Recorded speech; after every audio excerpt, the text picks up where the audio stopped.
ನಮಸ್ತೆ ವೀಕ್ಷಕರೇ. 2006ರಲ್ಲಿ ತೆರೆ ಕಾಣುತ್ತೆ ಒಂದು ಸಿನಿಮಾ. ಆ ಸಿನಿಮಾದ ಬಗ್ಗೆ ನಾನಿವತ್ತು ರಿವ್ಯೂ ಮಾಡ್ಕೊಡ್ಬೇಕು ಅಂತ ಬಂದಿದ್ದೀನಿ. ತುಂಬಾ ದಿನ ಆದ್ಮೇಲೆ ನಾನು ಒಂದು ಸಿನಿಮಾನ ರಿವ್ಯೂ ಮಾಡ್ತಾ ಇದ್ದೀನಿ. ಸಾರಿ, ಇಷ್ಟು ದಿನದಿಂದ ರಿವ್ಯೂ ಮಾಡೋದಕ್ಕೆ ಆಗ್ಲಿಲ್ಲ, ಸ್ವಲ್ಪ ಕೆಲಸಗಳಿತ್ತು ಹಾಗಾಗಿ. ಸೊ 2006ರಲ್ಲಿ ತೆರೆ ಕಾಣುತ್ತೆ ಈ ಸಿನಿಮಾ. ಒಂದು ಚಿಂದಿ ಪೇಪರ್ ಆಯ್ಕೊಂಡು ಇರ್ತಕ್ಕಂತ ಹುಡುಗ ಓದೋದಕ್ಕೆ ಎಷ್ಟೆಲ್ಲ ಕಷ್ಟ ಪಡ್ತಾನೆ, ಏನೆಲ್ಲ ಒದ್ದಾಟ ಪಡ್ತಾನೆ ಅನ್ನೋದನ್ನ ಈ ಸಿನಿಮಾದಲ್ಲಿ ನೀವು ನೋಡ್ತಾ ಹೋಗ್ಬೋದು ವೀಕ್ಷಕರೇ.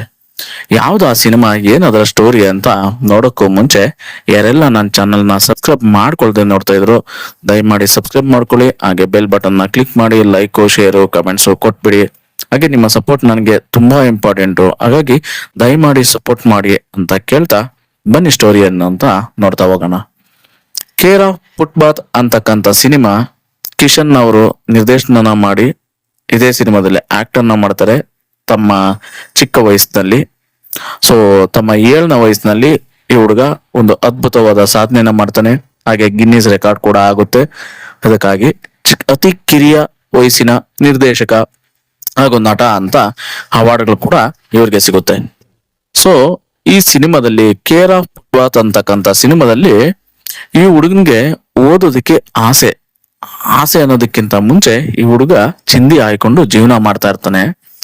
ಸೊ ಬೆಂಗಳೂರು ಅಂತಹ ಪಟ್ಟಣದಲ್ಲಿ ದುಡ್ಡುಗಾಗಿ ಭಿಕ್ಷೆ ಬೇಡ್ತಕ್ಕಂತ ಬಾಡಿಗೆ ಮಕ್ಕಳನ್ನ ಎತ್ಕೊಂಡು ಹೋಗಿ ಆ ಮಗುವಿಗೆ ನಿದ್ರೆ ಬರ್ತಕ್ಕಂತ ಸೂಜಿಗಳನ್ನ ಕುಚ್ಚಿ ಆ ಮಗುವನ್ನ ಮಲಗಿಸಿ ಅದು ಎದ್ದೇಳೋ ಒಳಗೆ ಭಿಕ್ಷೆನ ಬೇಡ್ಕೊಂಡು ಮತ್ತೆ ಅವರ ಅಡ್ಡಕ್ಕ ಬಂದ್ಬಿಡೋದು ಮಾಮೂಲಿ ಅಂತ ನೀವು ಕೇಳಿರ್ಬೋದು, ನೋಡಿರ್ಬೋದು. ಹಾಗೆ ಕೆಲವೊಂದು ಸಿನಿಮಾಗಳಲ್ಲೂ ನೋಡಿರ್ತೀರ. ಸೊ ಒಂದು ಪುಟ್ಟ ಹುಡುಗನನ್ನ ಮಲಗಿಸಿ ಅಲ್ಲೇ ಬಿಟ್ಟು ಆ ಹುಡುಗ ಎಚ್ಚರವಾದಾಗ ಅಲ್ಲೇ ಇದ್ದ ಕೆಲ ಹುಡುಗರು ಆ ಹುಡುಗನನ್ನ ದೂರ ಹೋಗಂದು ಕಳಿಸ್ತಾ ಇರ್ತಾರೆ. ಆಗ ಆ ಹುಡುಗ ಈ ಸಿನಿಮಾದ ನಾಯಕ ಅಂತ ನಿಮ್ಗೆಲ್ಲ ಗೊತ್ತಾಗುತ್ತೆ, ಅವರೇ ಕಿಶನ್. ಸೊ ಒಬ್ಬ ಹೆಂಗ್ಸು ಕರೆದುಕೊಂಡು ಹೋಗಿ ಆ ಹುಡುಗನನ್ನ ಬೆಳೆಸ್ತಾಳೆ. ಬೆಳೆದು ಪೇಪರ್ ಅದು ಬಂದ ಹಣದಲ್ಲಿ ಜೀವನನ್ನ ನಡೆಸ್ತಾ ಇರ್ತಾರೆ. ಹೀಗಿರುವಾಗ ಒಂದಿನ ಪೇಪರ್ ಆಯುವಾಗ ಒಂದು ಚಿಂದಿ ಪೇಪರ್ ಗುರು. ಸೊ ಅವನು ಆಯ್ಕೊಂಡು ಹೋಗ್ತಾ ಇರ್ತಾನೆ. ಅವಾಗ ಒಂದು ಚಿಂದಿ ಪೇಪರ್ ಸ್ಕೂಲ್ಗೆ ಹೋಗ್ತಕ್ಕಂತ ಮಕ್ಕಳ ಮೇಲೆ ಬಿದ್ದೋಗುತ್ತೆ. ಸೊ ಅಲ್ಲಿಂದ ಸ್ಟಾರ್ಟ್ ನೋಡಿ ಗುರು ಕತೆ. ಏನಂದ್ರೆ ಆ ಮಕ್ಕಳ ಮೇಲೆ ಬಿದ್ದಾಗ ಆಗ ಆ ನಾಯಕ ಇರ್ತಾನಲ್ಲ ಕಿಶನ್, ಆ ಹುಡುಗನಿಗೂ ಮತ್ತು ಆ ಮಕ್ಕಳಿಗೂ ಜಗಳ ಆಗ್ತೈತೆ.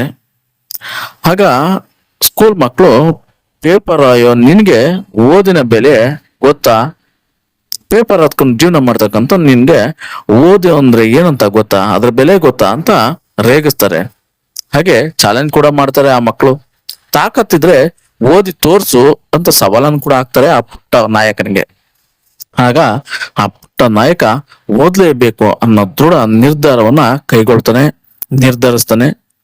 ಆಗ ದಾರಿಯಲ್ಲಿ ಹೋಗ್ತಕ್ಕಂಥ ಮಕ್ಕಳನ್ನ ಕಾಡಿ ಬೇಡಿ ಅವ್ರ ಹತ್ರ ಹಳೆಯ ಪುಸ್ತಕಗಳನ್ನ ಪಡೆದುಕೊಂಡು ಓದೋದಕ್ಕೆ ಆರಂಭಿಸ್ತಾನೆ ಗುರು. ಸ್ಕೂಲ್ನಲ್ಲಿ ಒಬ್ಬ ಒಳ್ಳೆಯ ಟೀಚರ್ ಪರಿಚಯ ಆಗುತ್ತೆ. ಮತ್ತೆ ಒಬ್ಬ ವಿದೇಶಿ ಮಹಿಳೆಯೊಬ್ಬರು ಆ ಪುಟ್ಟ ನಾಯಕನನ್ನ ಓದಿಸೋದಕ್ಕೆ ಮುಂದಾಗ್ತಾರೆ.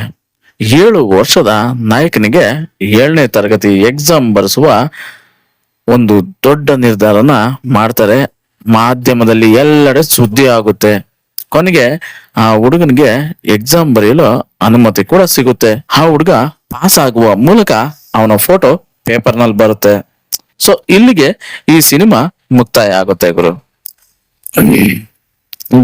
ಈ ಸಿನಿಮಾ ಯಾವ ಲೆವೆಲ್ಗಿದೆ ಅಂದ್ರೆ ಕಿಶನ್ ತನ್ನ ಚಿಕ್ಕ ವಯಸ್ಸಿನಲ್ಲಿ ಅಂದ್ರೆ ಬಾಲ್ಯದಲ್ಲೇ ಒಂದು ದೊಡ್ಡ ಸಾಧನೆಯನ್ನ ಮಾಡಿದಾನೆ ಅಂತಂದ್ರೆ ತಪ್ಪಾಗಲಾರದು. ಈಗ ಒಳ್ಳೆ ಡ್ಯಾನ್ಸರು, ಒಳ್ಳೆ ಆಕ್ಟರ್ ಕಿಶನ್.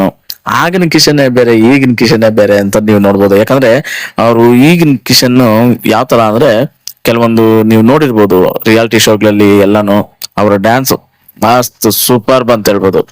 ಇನ್ನ ಅವರು ಚಿಕ್ಕ ವಯಸ್ಸಿನಲ್ಲಿ ಮಾಡಿರ್ತಕ್ಕಂಥ ಪಾತ್ರ ಹಾಗೂ ಅವರೇ ನಿರ್ದೇಶನ ಮಾಡಿರ್ತಕ್ಕಂಥ cinema care of footpath. So ಚಿಂದಿ ಆಯುವ ಒಬ್ಬ ಹುಡುಗನ ಪಾತ್ರನ ಮಾಡ್ಕೊಂಡು ಚಿಂದಿ ಆಯ್ತಕ್ಕಂಥ ಒಬ್ಬ ಹುಡುಗ ಹೇಗೆಲ್ಲ ಜೀವನನ ಮಾಡ್ತಾನೆ, ಏನೆಲ್ಲ ಮಾಡ್ತಾನೆ, ಮತ್ತೆ ಎಷ್ಟೆಲ್ಲ ಕಷ್ಟಗಳನ್ನ ಅನುಭವಿಸ್ತಾನೆ. ಹಾಗೆ ಇಲ್ಲಿ ಸಿನಿಮಾ ನೋಡ್ತಾ ಇದ್ರೆ ನಿಮ್ಗೆ ಅನ್ಸುತ್ತೆ ಈ ತರ ನಿಜ ಜೀವನದಲ್ಲಿ ನಡೆಯುತ್ತಾ ಅಂತ. ಹಾಗೆ ಈ ತರ ಅಂದ್ರೆ ಮಕ್ಕಳನ್ನ ಭಿಕ್ಷಾಟನೆಗೆ ಬಳಸ್ಕೊಂತಕ್ಕಂಥದ್ದು ಇದೆಲ್ಲ ಕಾನೂನು ಪ್ರಕಾರ ಅಪರಾಧ ಗುರು. ಆದ್ರೂ ಈ ಸಿನಿಮಾದಲ್ಲಿ ಅದನ್ನ ತೋರಿಸಿದ್ರೆ, ಅಂದ್ರೆ ಸಿನಿಮಾ ರೀತಿಯಾಗಿ ನೋಡ್ಬೇಕು. ಸೊ ಹಾಗಾಗಿ ಸಿನಿಮಾದಲ್ಲಿ ತೋರಿಸಿದ್ರೆ, ನಿಜ ಜೀವನದಲ್ಲಿ ಇದೆಲ್ಲ ಮಾಡೋದು ಖಂಡಿತ ತಪ್ಪು ಅಂತ ಹೇಳ್ತೀನಿ ಗುರು. ಹಾಗೆ ಸಿನಿಮಾ ನನಗಂತೂ ಓವರ್ ತುಂಬಾನೇ ಇಷ್ಟ ಆಯ್ತು. ಸಿನಿಮಾ ನೋಡಿದ್ಮೇಲೆ ಸಖತ್ ಇಷ್ಟ ಆಯ್ತು. ಓವರ್ ಸಿನಿಮಾ ನನಗಂತೂ ವಂಡರ್ಫುಲ್ ಅಂತ ಅನ್ಸ್ತು. ಕಿಶನ್ ಅವರ ಆಕ್ಟಿಂಗ್ ಆಗ್ಬೋದು, ಅದರಲ್ಲಿ ಅವರು ಭಿಕ್ಷೆ ಬೇಡ್ತಕ್ಕಂಥ ಪಾತ್ರ, ಆ ಚಿಂದಿ ಆಯ್ತಕ್ಕಂಥ ಪಾತ್ರ. ಸೊ ಚಿಕ್ಕ ಹುಡುಗ ಯಾವ ರೀತಿ ಚಿಂದಿ ಆಯ್ಕೊಂಡು ಇರ್ತಾನೆ ಅಂದ್ರೆ, ಮುದ್ದಾಗಿ ಕಾಣ್ತಕ್ಕಂಥ ಕಿಶನ್ ಆಗ ಒಳ್ಳೆ ಚಿಂದಿ ಪೇಪರ್ ಆಯ್ತಕ್ಕಂಥ ಹುಡುಗನ ಕ್ಯಾರೆಕ್ಟರ್ ಸಖತ್ ಸೂಟಬಲ್ ಆಗ್ತಾನೆ. ಆ ಪಾತ್ರಕ್ಕೆ ಜೀವನ ತುಂಬಿದ್ದಾನೆ ಅಂತ ಹೇಳ್ಬೋದು. ಸಿನಿಮಾ ಓವರ್ ಆಗಿ ಎಲ್ರಿಗೂ ಇಷ್ಟ ಆಗುತ್ತೆ. ಒಂದ್ಸರಿ ಸಿನಿಮಾ ನೋಡಿ ನಿಮ್ಗೆ ಇಷ್ಟ ಆಗುತ್ತೆ. ಸೊ ಇದ್ರ ರಿವ್ಯೂ ಯಾಕೆ ಕೊಡ್ಬೇಕು ಅಂತ ಅನ್ಕೊಂಡೆ ಅಂದ್ರೆ, ನನ್ಗೆ ಯಾಕೋ ಈ ಸಿನಿಮಾ ನೋಡಿದ್ಮೇಲೆ ರಿವ್ಯೂ ಮಾಡ್ಬೇಕು ಅಂತ ಅನಿಸ್ತು. ತುಂಬಾ ದಿನ ಆಗಿತ್ತು ನಾನು ರಿವ್ಯೂ ಮಾಡಿ, ಹಂಗಾಗಿ ರಿವ್ಯೂ ಕೊಡ್ಬೇಕು ಅಂತ ಅನಿಸ್ತು. ಆಗ ನಾನು ಆಯ್ಕೆ ಮಾಡ್ಕೊಂಡು ಕೇರ ಬಾತ್ ಅಂತಕ್ಕಂತ ಸಿನಿಮಾನ ರಿವ್ಯೂ ಕೊಡ್ಬೇಕು ಅಂತ. ವೀಕ್ಷಕರೇ, ನನ್ನ ವಿಡಿಯೋ ನಿಮ್ಗೆ ಇಷ್ಟ ಆಗಿದ್ರೆ ದಯಮಾಡಿ ಒಂದೇ ಒಂದು ಸಬ್ಸ್ಕ್ರೈಬ್ ಮಾಡ್ಕೊಳ್ಳಿ, ಹಾಗೆ ಬೆಲ್ ಬಟನ್ ನ ಕ್ಲಿಕ್ ಮಾಡಿ ಲೈಕ್ ಶೇರು ಕಮೆಂಟ್ಸ್ ಕೊಟ್ಬಿಡಿ ಅಂತ ಕೇಳ್ತಾ, ವೀಕ್ಷಕರೇ ಸಿಗೋಣ ಮತ್ತೊಂದು ವಂಡರ್ಫುಲ್ ವಿಡಿಯೋದೊಂದಿಗೆ. ಧನ್ಯವಾದಗಳು. ಶುಭ ದಿನ ಗುರು.